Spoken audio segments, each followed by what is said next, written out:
All right, folks, welcome back to the Property Couch podcast, and today is a ripper show for you. It is Q&A day. It's one of our favorites, folks, and we are deep in tax season. We got tax questions specifically about the principal place of residence. What else do we cover, Ben? Bryce, and in What's Making Property News, we're going to find out which property owner in Australia gets the biggest and best tax advantages as part of our tax system, Bryce. So there's lots to be revealed later in the show. Ooh, I want to find out who that is, folks. Let's rip into the show. Welcome to the Property Couch, where each week you get to listen to two of Australia's leading experts. Bryce Holdaway, co-host of Location Australia on Foxtel's Lifestyle channel, co-host of Escape from the City on the ABC, and partner of Empower Wealth Advisory. Ben Kingsley, chair of Property Investors Council of Australia and the founder of Empower Wealth Advisory, named the 2018 and 2019 Property Advisory Firm of the Year. Stay tuned as they bring you the insider's guide to property, finance and money management. All right, folks, welcome back to the Property Couch podcast, and I probably should say welcome back to me, Ben, but welcome back to you, Ben. Well, it is welcome back to you, Bryce. I mean, the European adventure. Yeah. Tell us all about it. Just give us a quick, summary of where you went, what you did. I want to know all about it.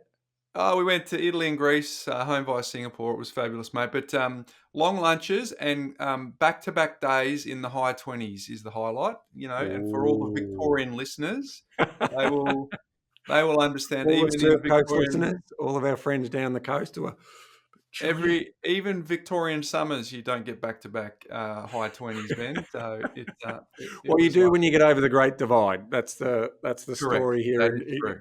That is true. Some lovely weather over the other side of the Great Divide in Victoria, but not on this side. Not on the Port Phillip. I'm refreshed and ready to go. I've got a funny story to tell in my Lifehack today, Ben. But I've been trying to catch up on all the important stuff, mate. So sure. I just figured there's a headline today that says top 4 sides cop worrying injuries, and I go, oh my gosh, what injuries has Collingwood got? What injuries? And then I realised, mate, you're not in the top 4. So I go, all right, yeah, I know. Okay. That's fine. Maybe he's in the bottom part of the top 8. So I go and have a little look to see what injuries you might have in the bottom part of the. Mate, you're not even in the top 8. In fact, no, since I think round 14, we're in the top 4, and then since I think we're 13th now. Mate, you're in the top 13, and so my question to you, mate, is it a new strategy? You're going for draft picks? Is that what you're doing? Brisbane have started. Yeah, well, maybe we're done. Maybe we're done. We'll have to wait and see. We've got now. All my hope is, Bryce, now that you're back, we should start winning. But we'll just see how that plays out, right? Mate, the most worrying thing I've seen this week, Ben, is the West Australian newspaper at it again. I don't know if you know what the headline was this week on Monday, but on the back, 3-hour certainty or flag mantle, and I'm like, my mates are sending me images of this, and I'm just like, our trophy cabinet is bare, and that sort of talk is happening at the end of whatever round. Up and about, mate. That's it. End of round 20. Not keeping a lid on it, mate. The lid's open. Woo! That's it. We're all going for Freo. Oh boy. So let's hope we can continue on with it. But mate, I'm genuinely shocked you're not in the 8. And if anyone could see the look on my face, I'm trying to hide the smile. Yeah, you look terribly just disappointed. I'm disappointed. You look terribly disappointed. That is all right. Hey, listen. Let's move on. Let's move on because I'm keen for that European adventure story. Did you hear that, folks? Ben wants to move on. That is rare from the footy chat. All right, I want to talk. I mentioned last week when we had Joel on that the new property cash flow projection tool has been built into More. And I just wanted to double click on that briefly, Bryce, to give everyone a bit of a sense of the core features and the advanced built-in features to that. So I'm not going to spend a lot of time, but it's just a reminder, it's the one place to go. Spreadsheets are a thing of the 80s and 90s. We're now into the 2000s. This is ultimately where we're going to 2020s. You need to move with the times. You need to put everything in the cloud. And this is a great place, isn't it, Ben? No matter how many people we talk to, whether they've got one investment property, whether they've got, we know people with over 100 properties, still doing it in clunky old spreadsheets. Yep. Doesn't make sense, especially now that you've got all of this built-in calculation. Now, I know I can run macros and I can do a few formulas in Excel, but there's limitations in terms of that. And the multiplier effect that you get in terms of running all of your data through a platform like More. And just as a side note, I wouldn't say off the record, but as a side note, Bryce, we've done a comparison to all the other personal financial management apps in Australia. So we're talking about the big ones, and we have double the tools and double the features of those apps right now at this very day, not in money management, in goal setting, in wealth creation, and certainly in the property investment space, because this is built for property investors, this platform. So we've got a couple of huge announcements coming up really soon in terms of in that property investment space, in addition to obviously this new tool.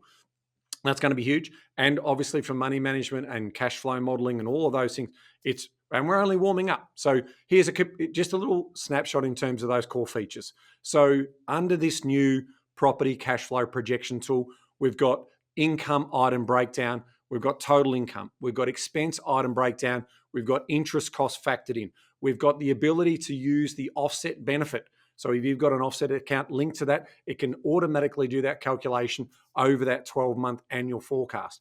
We've got obviously then the total outgoings. We've got total income and outgoings in terms of that combined story. We've got pre-tax cash flow amount. So because you need to do the gross amount to work out any sort of gearing impact associated with that. Then we've got the projected tax impact. So that's the tax refund or tax payable. Now remember, if you're tax payable, it means you've got passive income, and we're all about $2,000 a week passive income. So that's the start of that. And then finally, you've got the cash flow, the final cash flow outcome, which is the gain or shortfall after tax. And we show you that after tax impact. So we've got the additional features, the advanced features that are built in is a click button that does that offset benefit impact. So you can click it on, click it off, and see the immediate results on that. We've obviously got interest cost allocation by ownership.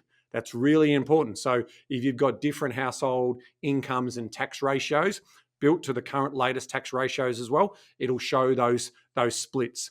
In terms of that, that's part of the ownership split allocation, and there's an override in there that you can also do. So it's a nice little feature.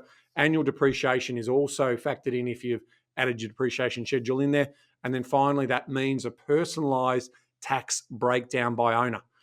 That's really valuable for those people who then want to see in terms of how much tax am I paying or how much am I going to be getting back on that particular property. So there you go, Bryce. Just a little summary in terms of the features that are built into this. Just really nice, simple, but effective and powerful tool. Some of the feedback we're getting, the people to say, I can't believe it's free to get all access to this stuff, Ben, but we've got a favour to ask of our community. If you're a property investor, can you just tell another property investor that if you want to get out of spreadsheet land and you want to get into a cloud-based system that you can take on your phone and be able to do it on desktop and mobile, just go over to more.com.au, and that's moorr.com.au. So that's exciting when we release new features, Ben, and that'll start to build momentum as we continue throughout the year, because last year was all about tech debt, getting the house in order, but this year is all about releasing features, which is nice to see that happening, which is really, really cool. So get on it, folks. moorr.com.au.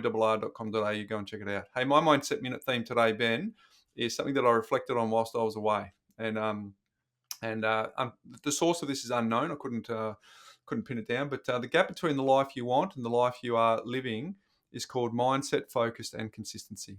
Mindset, focus, and consistency. As I thought about the mindset part of that, Ben, part of the mindset for me is just that action orientation. Yeah. And part of the conversations I had with my family, with my young boys, Ben, that we ticked off a bucket list item, as you mentioned earlier, where we were able to take the boys with us on that overseas trip, was just to let them know that the reason we were there is because some of the decisions that we made 20 years ago allowed us to be in that position. Because if some of those decisions 20 years ago, we wouldn't have been able to afford it, mate, particularly in an environment that we're in now, which I'm very, very conscious of for a lot of people, doing it tough and challenging and trying to bring it all together.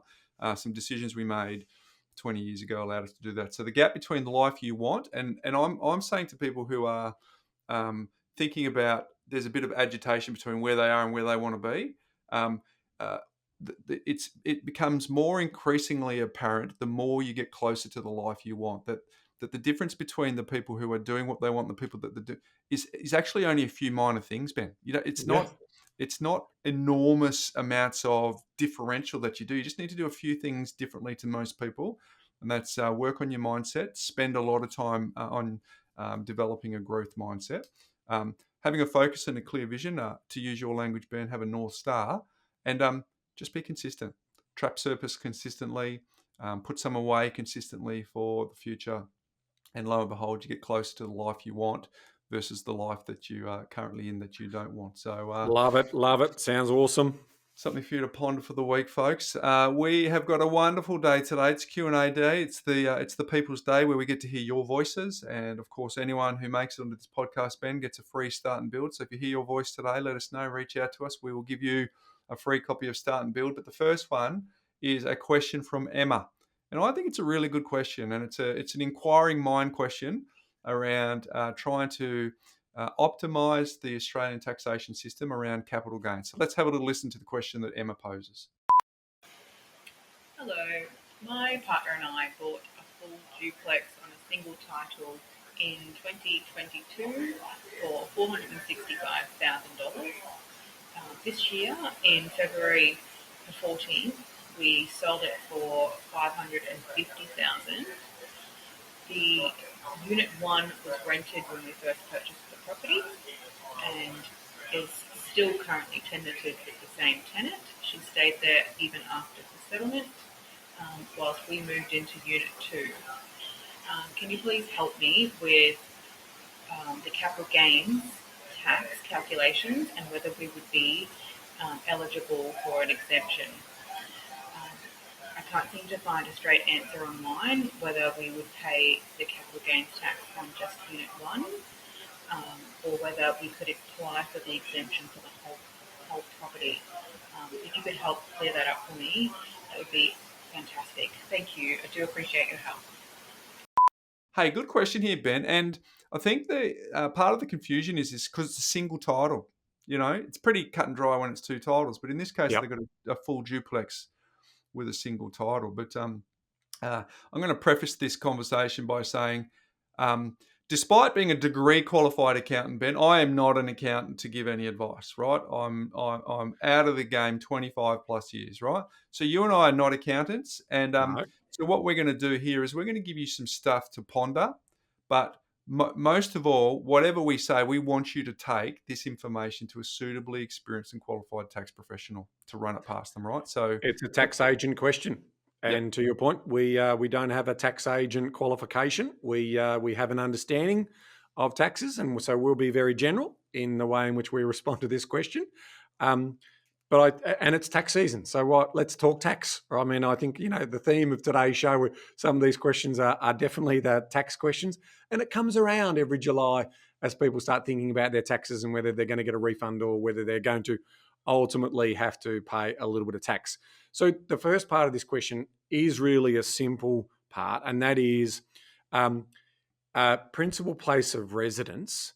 In theory, even on one title, you're not allowed to have income producing assets. Or if you do rent out rooms and so forth, there are consequences relating to your capital gains element of that. We've had Julia Hartman tell us all about that and be very, very careful in terms of that. There are some minor exemptions around having, say, international students and having someone who's covering board and costs, but not profiteering from any income that's coming from that property. So I think it's a relatively easy question to answer broadly at 30,000 feet, and that is that you are not going to be able to have any exemption on capital gains. But the real question, Bryce, is how do you account for that proportion, and get that proportion correct?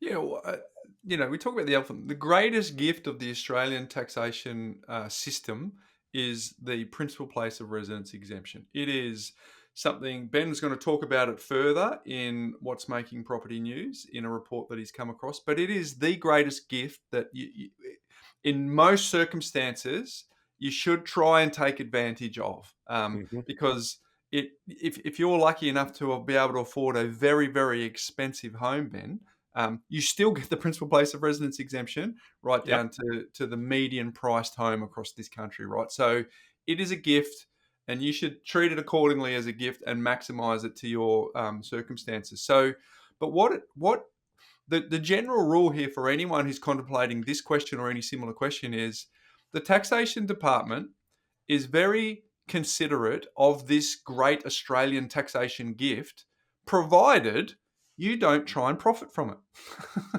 Yes. Because if you use it for what it's intended to be, it's one of the basic greatest needs that we have is shelter and putting a roof over our heads and our loved ones' heads. And as long as you treat it as shelter, then it is something that is quarantined from tax. But as soon as you start renting out rooms, Ben, as soon as you start trying to turn it into a commercial enterprise, as soon as, in this particular question, you are having part of the title being used for investment purposes, I would be surprised if any accountant across the land, and remember we preface this by saying check it out with someone else first, Yep. But I'd be very surprised if any accountant across the land would find a way to give you a full exemption on this entire transaction. And if they did, just remember they're now liable. Years ago, it was all care, no responsibility from the accountant's point of view. Like they had this really nice little, sort of law that says, you want to claim it, we'll put it up and see what the tax office is, and there's no liability. And now, these days, there's a lot more responsibility on the tax advisor to actually guide the consumer into what is respectfully an apportionment, which is really what's going to have to be worked out here in terms of now how you approach that. I'm sure that there will be tax rulings that your tax agent will be able to go and investigate and take a deeper dive into. And then what they might also do is explore if we do need a private ruling on this to get that sort of an amount done. Now they could say, look, here's the methodology that I've used, and I'm going to put this up to the tax office and see whether they accept it. But the tax office has the right to contest that as well in the event that they might apportion their gain in a different way. Now, remembering that obviously, the interest on the property that they were renting out, that's got to be apportioned as well for the rent that they were getting. So the cost base. So there should be some guidance in terms of how they apportion that. Now, whether they then ultimately do a sensitivity check on that for the amount of land and also the internal use space and square meterage. Yeah, there's some interesting questions in there in terms of how they will approach that, but they should have some ability to get some of the cases, the previous case history in terms of how people have done that in terms of best practice. Now, what we can say, Ben, is the ownership period is from 2022 to 2024. So Yes. at face value, held longer than 12 months. So therefore, a statement of fact is you probably get a 50% exemption on the taxable component. So let's run through some hypotheticals here, right? Well, Yep. some theoreticals, more to the point. Yeah. Unit 2 that you used as your principal place of residence, likely to get an exemption. Unit 1 that you rented out through the ownership period, very unlikely to get an exemption. So that's our opinion. You need to check that. Yep. So you sold it for $550,000 and you purchased it for $465,000. So that has an $85,000 gain, right? So that's the gain that needs to be apportioned. Now, a couple of things. The cost base is not clear. Don't forget, there's also the stamp duty. So that's what I'm saying. The cost base is not clear because we don't know that's right. We've got to clear up the cost base. Yep. We don't know stamp duty. We don't know all those things. So let's just keep it super simple here, right? Super simple. Yep. $85,000 gain. Now, what we don't know either, Ben, is what do the titles look like? How are they going to apportion? Do the titles, is the floor space 50-50? Or is there a disproportionate unit entitlement? Genuinely, Unit 2 might be genuinely bigger duplex. Yeah. Unit 1 might be genuinely smaller, or in fact, the other way around. So whatever your accountant's going to do to apportion it. But let's assume 50%, Ben. And that is by no means advice. That is just for the purpose of this assumption. Yep. Well, then $42,500 is 50% of the gain that you would be subject to capital gains tax, right? But then you will have a 50% exemption on that. So probably you would have a $21,250 tax bill, ignoring cost-based adjustments. And that would be it. So you would have the exemption for the bit that you lived in, and then you'd probably have a bit over $20,000 as a bill of capital gains tax for the sale of Unit 1. And Ben, to our best, I was going to say the word advice, and that's not true. Our best recommendation is that's probably what you're up for. But the next step will be really clear. One, you'd need to consult a tax professional to get it worked out and get the particulars sorted out. And two, hope you've kept really good records. Our good friend Julia Hartman is the commissioner for keeping good records in this country. And she would be horrified if you're not keeping great records for this, because that is going to be super critical for you to make sure that you do optimize the amount of tax that you do pay so that you can keep the majority of it in your pocket. And it's also worth noting, Bryce, that precedents in this case would have been set based on the tax return in 2023 on the interest that they may have charged against the rent that they got. So even if they want to potentially think about how they might adjust for that, there might have already been precedents set in terms of what they claimed as a proportioned amount of the cost of interest on the loan for the investment property. So even if they're thinking of changing that strategy now, that's something that Emma would need to be thinking about as well with the tax accountant that did her 2023 return. So hopefully that will be guided by the information that might have been previously discussed, as well as as how they would have set that up. So in summary, Emma, 1, great question. 2, can understand why you want to ask this question. And the late, great Kerry Packer said, if you don't do everything you can to minimise your tax, you've got to get your head read, right? So we're all trying to do that, right? But one of the key things, part of your question was you can't find a straight answer online.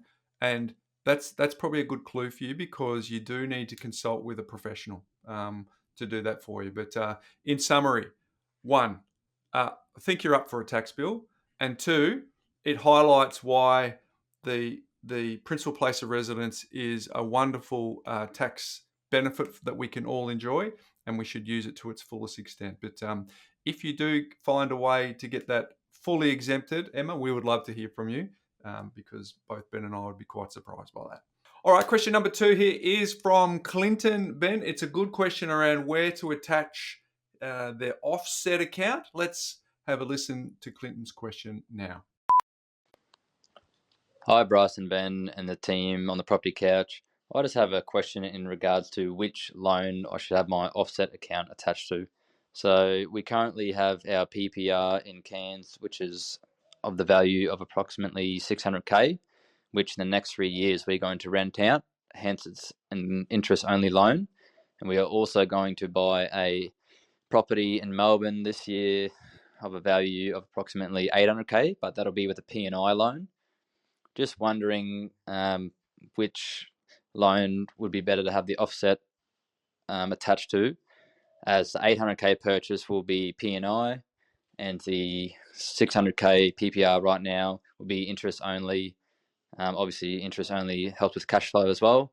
I understand that it's probably better to have the offset on the higher mortgage, but would it be better to have it with the lower mortgage, considering it has the interest only loan? Thanks, guys. Hey, Ben, the interesting part of that question is right at the end when he says, would it be better to have it with the lower mortgage, considering it's an interest-only loan? I think we've got to go a bit of lending 101 here. Yeah, well, there's a couple of things that we do need to clarify, Bryce. The first one is, you're assuming that are they moving to Melbourne and they're going to buy that home to live in? Because in theory, let's just answer that question around, okay, if both of them are investment properties, really the best place to park your offset balance against is the highest interest cost, right? That's really simple. So if it's 2 investment properties, the highest interest cost got nothing to do with the balance, unless obviously the balance is lower than your offset account amount. You should always make sure that you've got, anytime you fill that offset bucket, you need to start filling up the other buckets against the other type property. So let's assume that they were, and then that's how you do it. It's always about the highest cost of interest is what you want to be offsetting. Now let's spin the conversation now into where we think Clinton was going, and that was where we're going to buy a property in Melbourne to that value. And then it's really just a simple question. One of the things we would need to understand is these days with lending, obviously if your purpose is residential investment, usually you're getting a premium in interest rate for that, and you're getting an additional premium if you're interest only versus P&I. So if it was P&I, the interest rate will be slightly lower, potentially around sort of 15 to 25 basis points, even if they're both investment purposes. And if you've got principal place of residence or personal use purposes, then the interest rate is even lower again. And usually that, you could say rule of thumb between 30 and 50 basis points on an interest rate is what that cost will be. So if you're playing around with all those things, and if you're not reporting back to your lender that you've moved out of the Cairns property, and they still assume that that's an owner-occupied loan with an owner-occupied interest rate, and your new place is going to be an owner-occupied place, that's good news for you. Whether you decide to disclose that to your lender, I'll leave that in your judgment call hands. It says that you should be reporting that back to your lender, but a lot of people may not necessarily know that, and so they don't necessarily report that back to the lender. So in the summation of all of that, Bryce, I get to a pretty simple place, and that still comes back to, which is my highest cost of debt. And if I've got my highest cost of debt on my principal place of residence, where I get no tax advantages because it's non-deductible, then it's got to be against your principal place of residence and your non-deductible debt effectively all the time. Yeah, good. So my only thing to add here is just interpretation of question, Clinton, because my read of your question was when you said that your current PPR, you're going to rent it out, I'm thinking, well, where are you going to live? So that I made the assumption that you're moving to the Melbourne property. But as Ben rightly pointed out at the beginning, that could be false. I mean, you could be moving out of the PPR in Cairns to rent it out and then go and rent somewhere else and buy the Melbourne property as an investment property. So the devil's in the detail here. But if you run the assumptions, as Ben and I have interpreted the question towards the back end of Ben's answer there, where you are moving to Melbourne and you are moving into it, and therefore it would become non-tax deductible debt. Therefore, you should attach the offset to that as well. And it also just highlights the fact that, over the journey, Ben, we talked about a lot of people don't consider that they're going to rent their existing principal place of residence out until much later. And quite often they've smashed out the debt. So it just highlights just a reminder that one of the optimization strategies around that is to have an interest-only loan, and if that's part of your thinking, and then build up offsets. And the other part is relating to the previous question that we just answered, Ben. When you do have a principal place of residence and you've got this wonderful taxation gift of the principal place of residence exemption, as soon as you do rent it out, you change that. So get into record-keeping mode at that point in time because you want to make sure you know all the details prior. You want to know the valuation of the property at the time that you moved it over, so that you can correctly work out or correctly optimize, Ben, as Kerry Packer says, correctly optimize the amount of tax that you would pay on doing that. But good question, Clinton, and a lot of people have a similar one, Ben. Yeah, I think the final reminder to what we were just saying there, it's really simple, is that I've talked about the higher cost of the mortgage, but I'm only talking about that if we're talking about same asset, so investment and investment asset, or a private asset and private asset use. You would always put your offset against the highest cost of that debt. What Bryce and I just highlighted then, and this is the key takeaway here, that if you've got a principal place of residence which is non-deductible, that's the first debt you should be placing your offset account next to add that up. So we want to make that really clear. So I'm just double clicking on that. If you're thinking it's just the interest rate and the cost of debt, you're missing the point around deductibility of the tax advantages that you basically get. So really important to understand as part of your strategic thinking. Thank you, Ben. Good question, Clinton. Hopefully that clears that up. Hopefully it helps our community as well. The third and final question, Ben, today is from Trevor. Has a question about turning their PPOR into an investment property, Ben. There's a bit of a theme going on here. Let's have a little listen to Trevor's question now. Hey guys, love what you do in the podcast and the content you share. My wife and I are on a journey with Empower Wealth, and we've just loved every minute of it. And we're just keen to keep kicking goals with the journey we're indebted to you guys for. My question centers around, I guess, a sea change for us, our family, albeit moving to the country, not the sea or the ocean. We'd like to, buy that acreage on a hill somewhere. And just wanted to understand, I guess, in general terms, how that would look or play out in our sort of for our current situation, being that we have a PPOR in the city here in Brisbane. We are sitting at about 25% LVR on that. We've just executed on our first investment property, and the total LVR would be about 46%, with available equity at 80% of the PPOR at about 750,000. We, just I guess want to understand how you can, or could you, turn the PPOR into an investment property, move to the countryside, buy another PPOR and convert that one into an investment, and how that sort of plays out in the finance and the sort of tax implications, recognizing that, with the LVR so low on our current PPOR,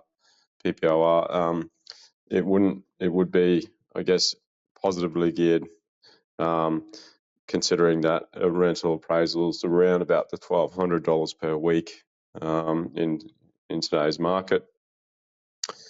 Yeah, so just struggling to understand, how we could do that, and then I guess live our best life where we sort of are keen to live. Look forward to hearing what you guys think, and keep up the great work. Cheers. Good question there from Trevor, Ben. Yeah, it is a good question, Trev, and I really like the thinking that you're doing around lifestyle by design and some of the umming and ahhing that you're doing. I mean, that's exactly the sort of conversations you want to be in with your family. Life is short. One thing that's inevitable is that there will be a completion on our lives at some point. So trying to get the maximum lifestyle out of what you're trying to do, and doing all the investing that you are doing and sort of thinking about that's really good. Now, the short answer to you, Trevor, unfortunately, is it still depends. Now, there is examples all the time of people who are turning their owner-occupied home into an investment property. And in a lot of respects, this is what we mentioned in the last question, is if that was planned for, then to Bryce's point earlier, you keep building up your offset balance in that property, that principal place of residence, so you got flexibility and you can move then that offset bucket to the new principal place of residence that you hold. Now, the fact that you've got a lower LVR on your current principal place of residence suggests that it's going to be very close to neutral or maybe slightly positively. Now, you're saying here you don't think it is, but remember, that's this moment in time. Over the course of the next 1, 2, 3 or 4 years, as with all investment properties, they will eventually turn positively geared as we're able to pay down debt and also move our rents conditional upon market demand and supply. So I think that's a consideration, and I'm always of the view when I'm sitting down and advising a client is if we can achieve the lifestyle objective for the principal place of residence home and retain the old owner-occupied property and as an investment property, I'd prefer to do that as a general rule because the recycle costs are quite high when we're talking about stamp duty, etc. Now, there are exceptions to that rule, and those exemptions to that rule might be if that property is a very, very expensive property and our yield that we're getting on that property is, below 2% or, 1.5%. it may be better to pay that down, take the capital gain event, pay off your principal place of residence, and then look to redeploy those funds into new investment properties where the gearing advantage is in your favour, and ultimately you still have enough time. Remember, I'm looking at your age profile, how long before we're going to land the plane and transition to retirement. All of those things are in my consideration in terms of how I'm looking to play this out.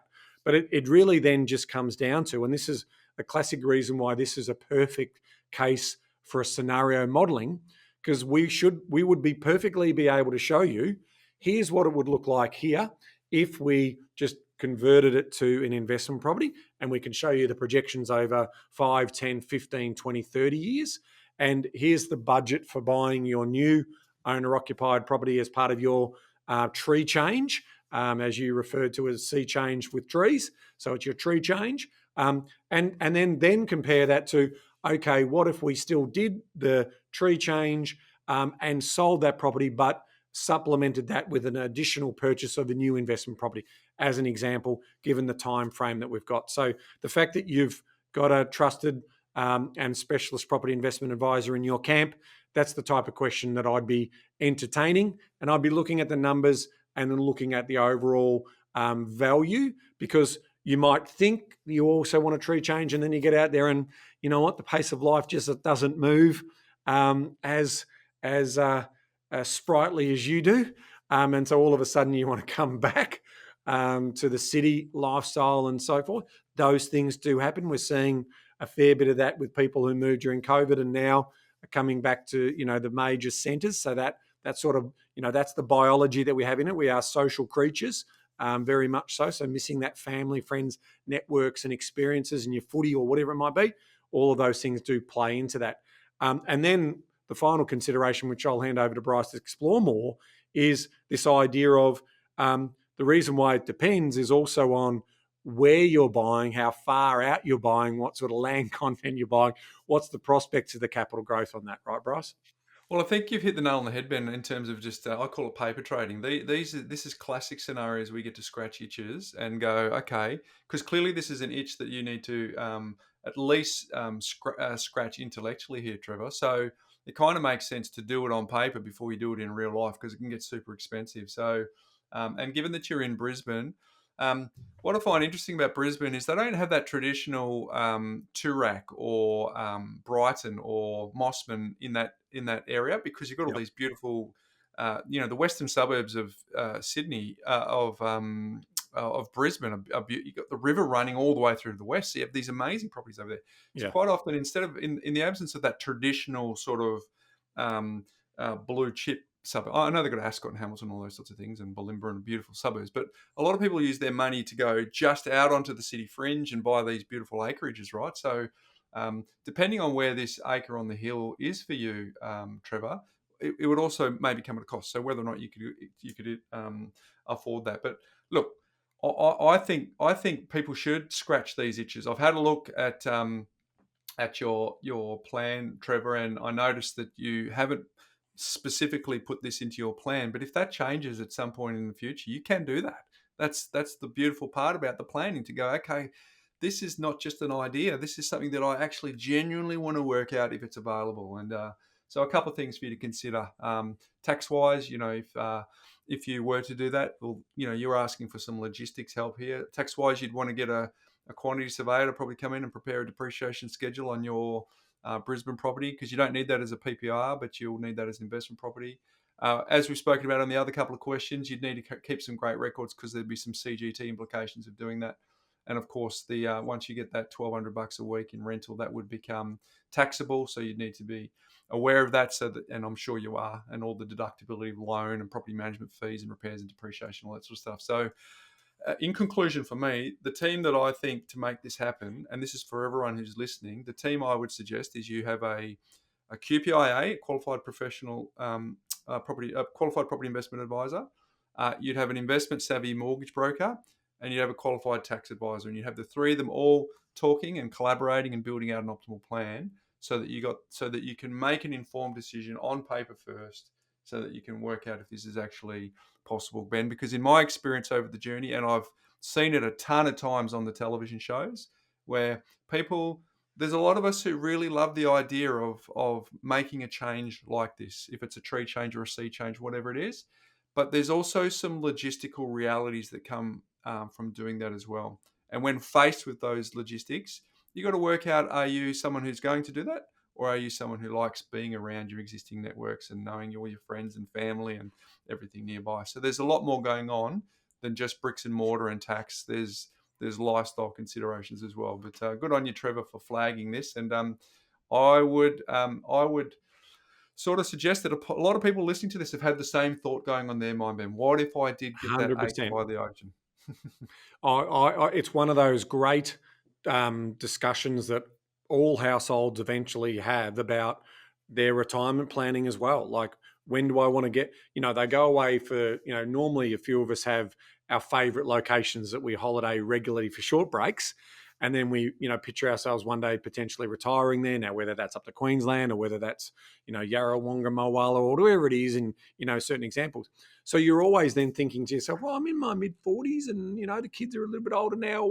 And so we're now starting to entertain that sort of.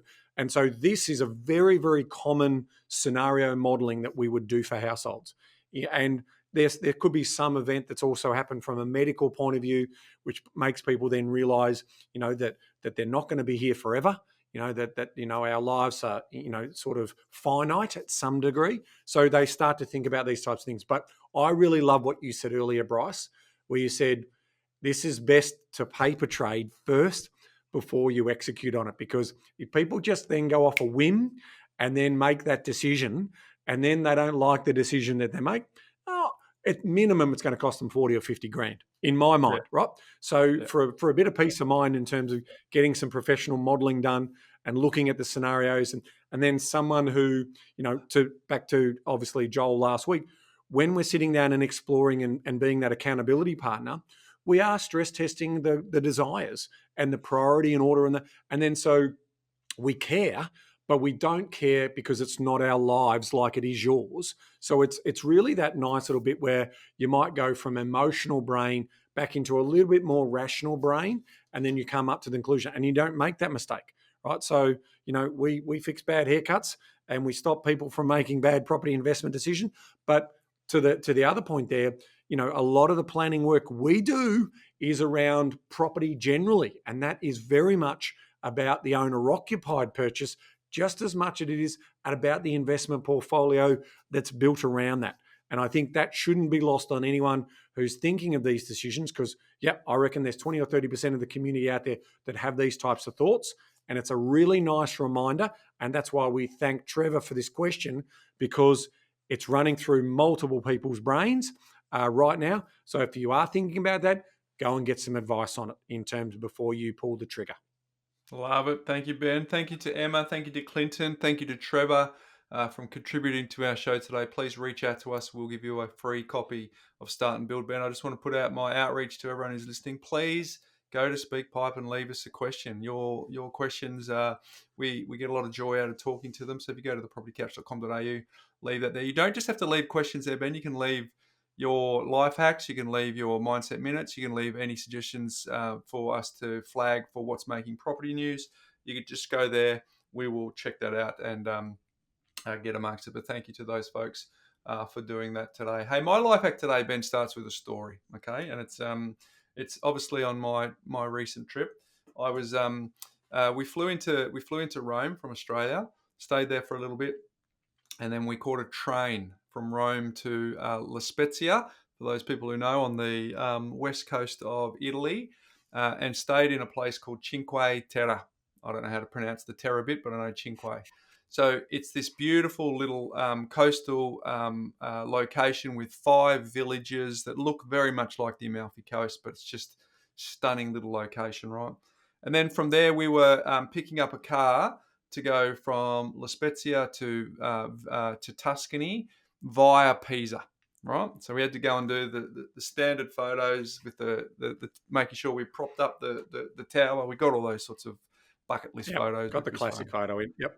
Now, Ben, I had to drive the car on the left side of the vehicle, right side of the road for the first time in my life, right? So at this point, there was a little bit of apprehension around that. Pull out of La Spezia, bigger town than I thought it was going to be, start driving towards Pisa. And for those people who are listening, and I spoke to you about this earlier, Ben, but when you're driving on the opposite side of the car, on the opposite side of the road that you're used to, what happens is you tend to optimize to move to the right side of the road, but you've got to keep bringing it back to the center, right? So you've got the lane departure, so you keep coming back, right?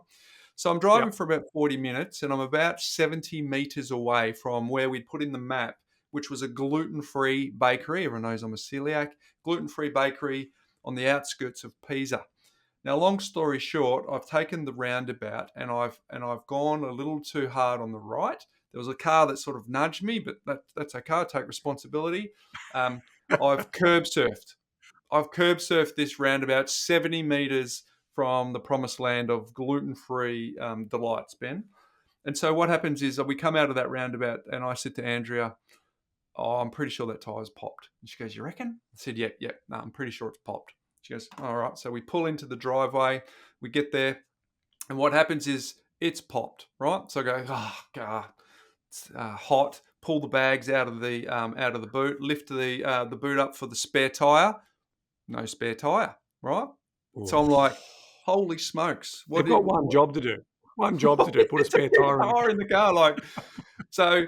So I'll fast forward the next 2.5 hours, but ring the hotline, send a truck, put the car on the back, organise for another one. Family's hot, spirits are low.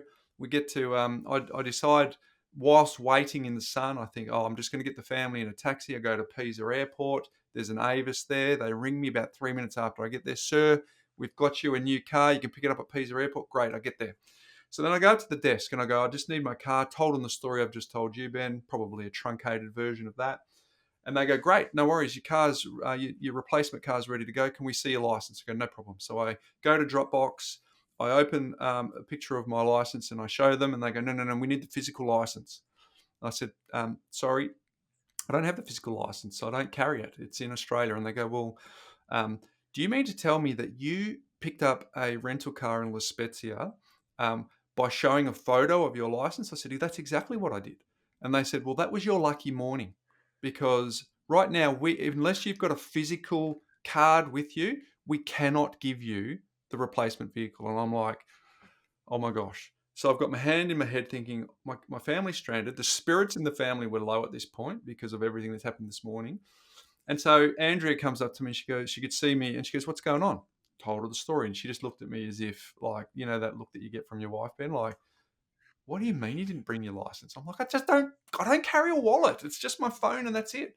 And so she has to put her license down, and then we get the car, we go, and in the car park, she goes, "Are we going to talk about the elephant in the room?" I said, "What's that?" She goes, "We're about to drive with you driving, with me on the rental agreement, but not you. So that means we are now not insured. And you're now technically unlicensed in this country."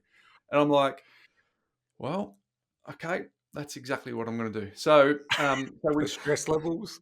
so the stress levels were high, the anxiety was up. I wasn't the husband of the year at that point in time, as you can imagine. So, so we're driving to Tuscany, and I'm going to try and move on in this story, but there is a point here, right? So we get to Tuscany and we drive into this accommodation, Ben, and it is the most magnificent, like every Tuscany novel that anyone has ever read. It just was picturesque. The property was amazing. The feeling was outstanding. And so from the lows of the morning to the highs of this location, the energy meter was off the charts. It was amazing.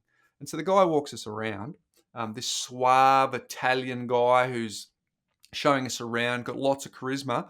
The boys pull me aside and they go, "Dad, I think the guy's flirting with Mum." And I said, "I think you're absolutely right here, boys. We probably should leave them some space." So we go and have a look around the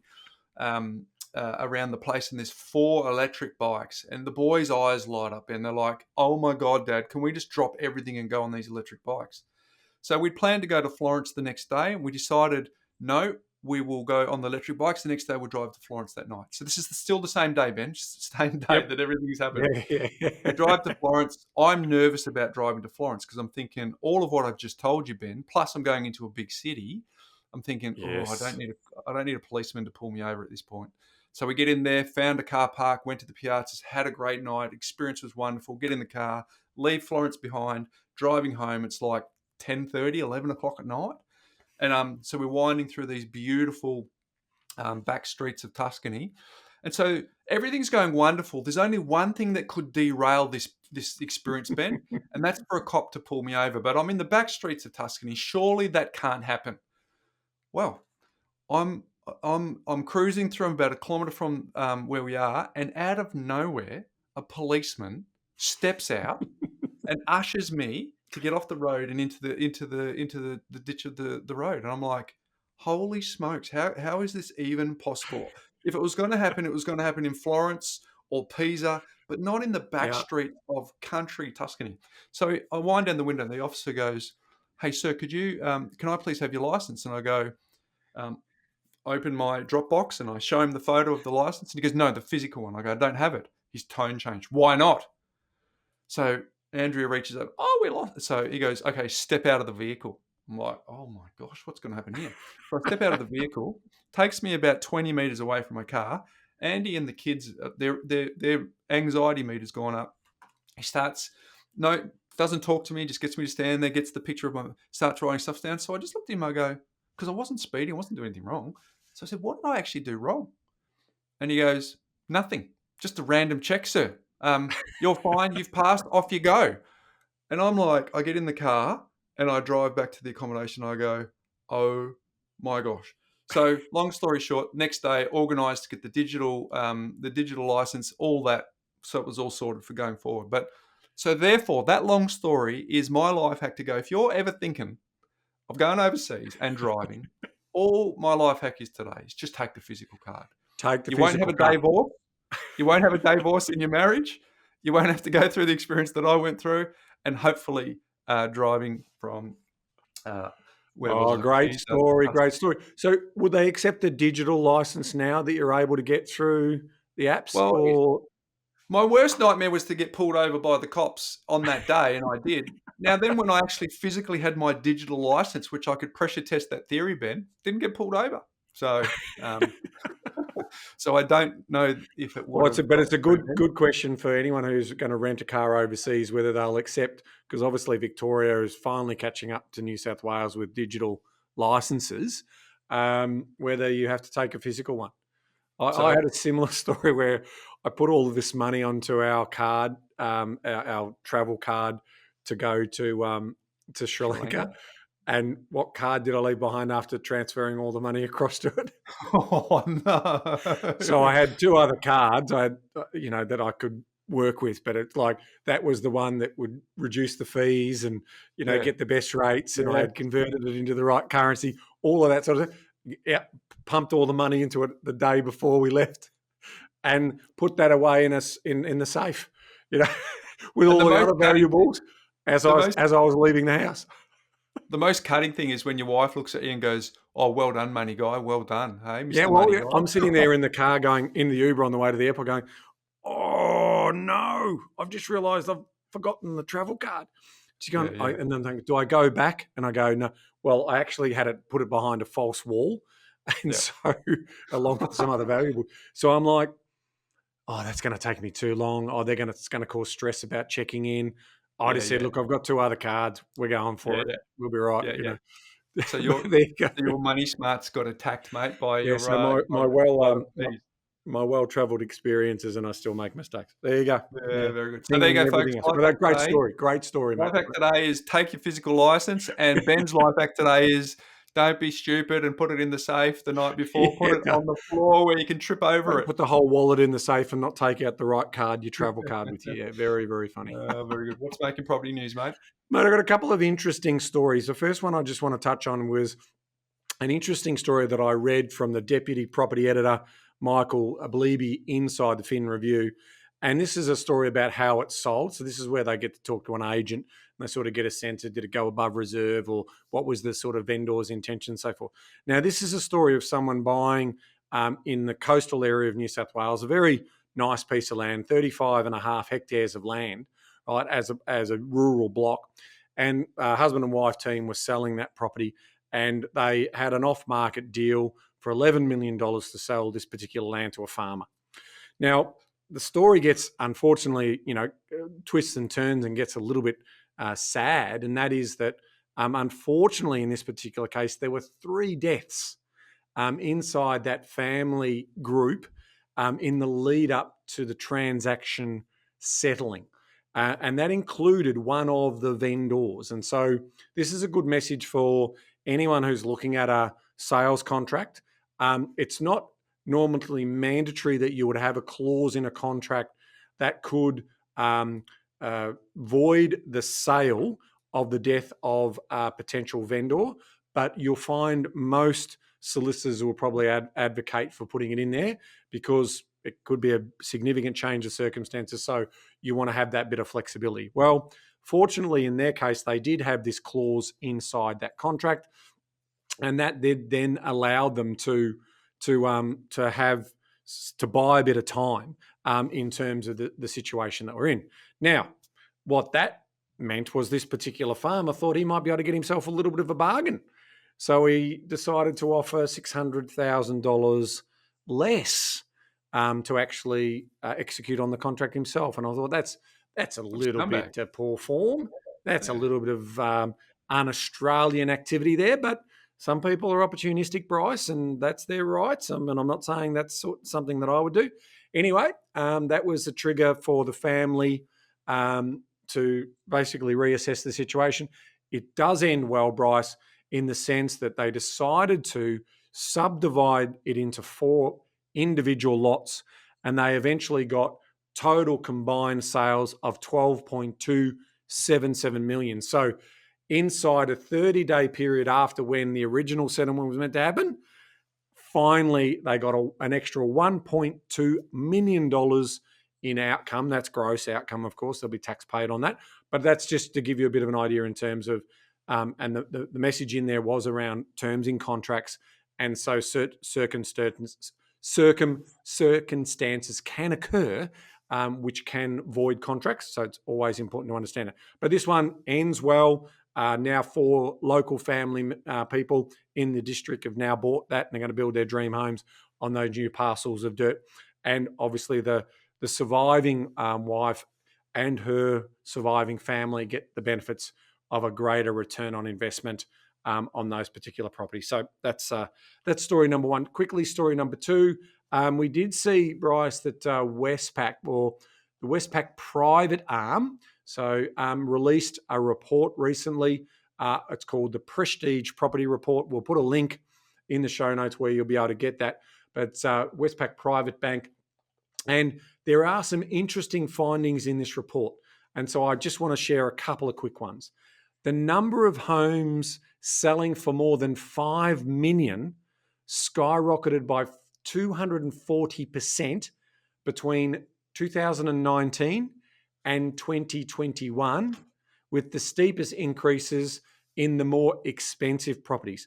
Now, you've heard me, Bryce, talk about the Veblen effect before, and this is very, very true that scarcity, when something is so scarce and you can put the price up, it doesn't affect demand.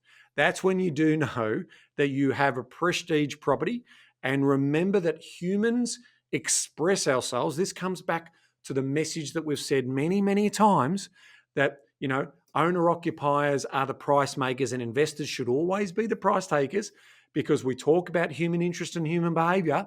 Well, there's only several ways in which we express ourselves. We express ourselves in the clothes we wear. Obviously, we express ourselves sometimes in the cars we buy. But one of the biggest ways in which we express ourselves is in the properties that we buy. And never, ever forget that when we have the property porn on all of the different television shows and all that, it's the stuff that rates. We are a property-loving nation, and it shows up in this particular thing. But Bryce, at the start of the show, in the intro of the show, I promised you to reveal which property owner gets the biggest and best tax scenario in this country? Well, Property investors, isn't it, Ben? Isn't that what the narrative is? I'm revealing it here right now. It is owner-occupiers have got the best tax concessions on their principal place and residence, and it's hands down compared to any of the property investors or anyone else who plays in the property space. Because remembering, on their principal place of residence, they get 100% capital gains exemption.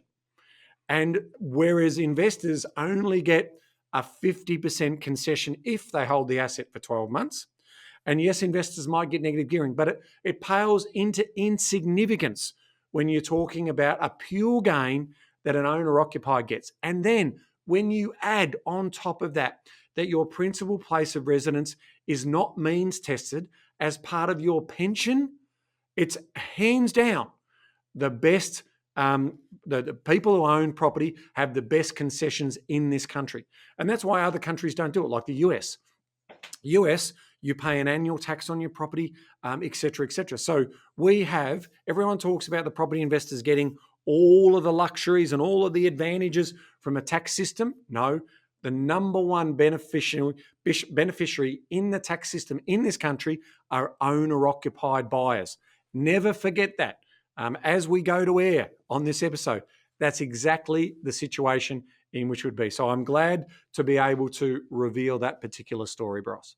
Yes, very good, very insightful. Hopefully people can get that land, because we've reinforced that point a bit throughout our Q&A, and I mentioned that you were going to bring it home with those stats as well. But in the Prestidge lane, you could have a $45 million house, Ben, and it would be capital gains tax free. Yeah. In a lot of the cases, they're talking about it being 5 million plus. And Mossman in New South Wales, in Sydney, there has the highest number of transactions. I think it was 140 that turned over at 5 million plus. All of those people get tax exemptions on their principal place of residence. So it is the gift of the Australian taxation system, and you should optimise it. And I wonder, Bryce, in the next 20 or so years, whether that gift will still be in play. There is a little prediction, another one of my little predictions in terms of how there may be a tax structural change when it comes to just how much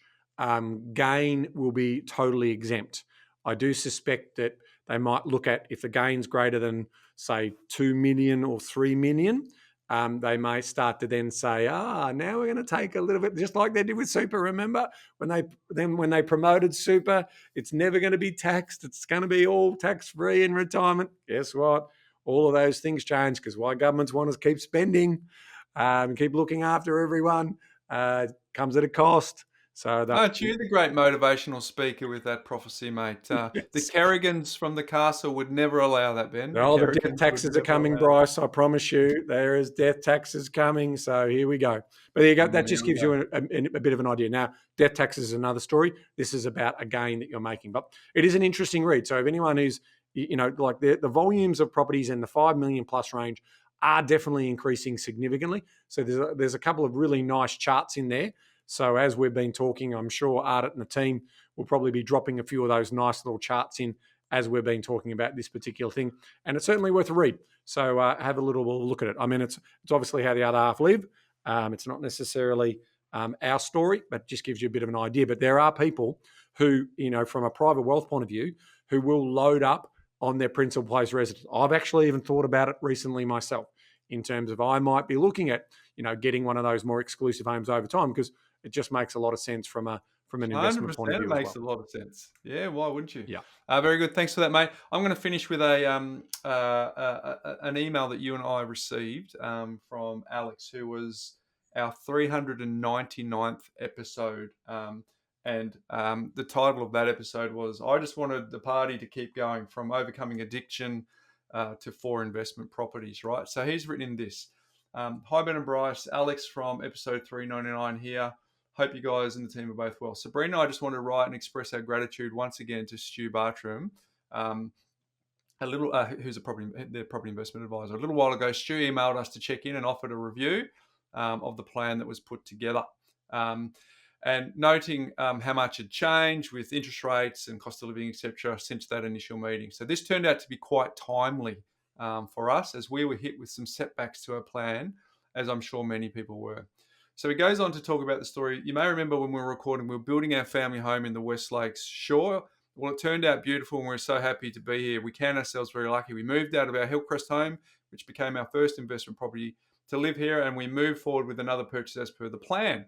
Once again, that went well using the team. But things did not go entirely to plan, hence why Stuart's check-in email was so timely. Interest rates went bananas, which we knew would eventually happen, but not quite so suddenly. Whilst we had a fixed price build contract, all the external works outside of the contract went well above what we had budgeted, and even the long list of stuff I did myself cost more than we hoped.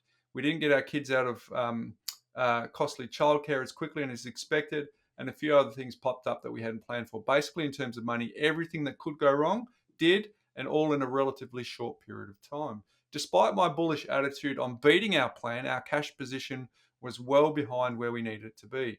We held off a few months before taking Stuart up on the plan review.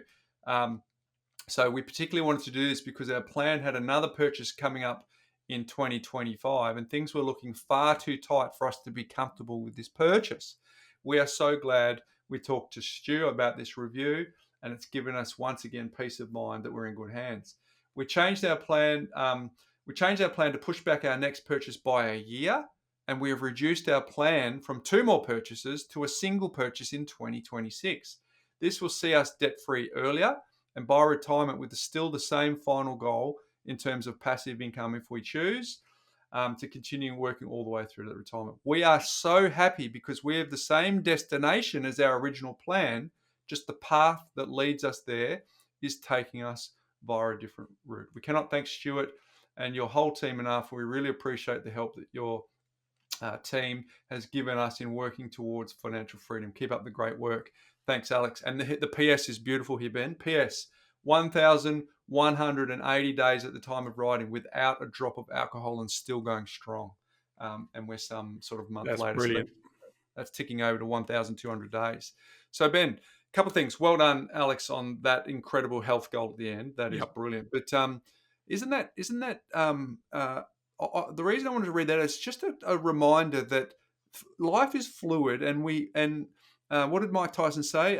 Everybody's got a plan until you get punched in the face, right? So it's good to hear that Alex, front-footed what the plan looked like to give them a vision of where they could go, but B, when stuff happened, they said, okay, let's revisit the plan and let's paper our trade away through this so that we don't make costly mistakes in the future. So just thought I'd give our listeners an update on Alex episode 399, Ben. Oh, thank you very much for sharing that story. It's why we do what we do. I mean, there's nothing more to add to that. It's just a really good story. And even though, where there's struggle, normally where there is struggle, there's usually greatness on the other side of that. So they're doing their hard. They've, planned to become what they plan to become. So yeah, I just love stories like that. So well done to you, Alex. And to your obviously beautiful partner in Sabrina as well. So congratulations to you both. Sounds like you're going to continue to keep getting to that destination that you well deserve. Well done, Alex. Brave on a number of fronts there. I did ask you if I could read that out, and you graciously said yes. So thank you for sharing that with us, mate. But it's good to get back on the horse, playing the podcast. Great to have you back, mate. Great for you leading the show. You saw bumpy roads there. I was struggling a little bit in terms of, just hosting by myself. There's so many levers and things you have to pull and things you have to, I'm happy for you to be back in the driver's seat, mate. Thank you for the opportunity to take a little break there. But folks, until next week. Knowledge is empowering, but only if you act on it. See you next week, folks.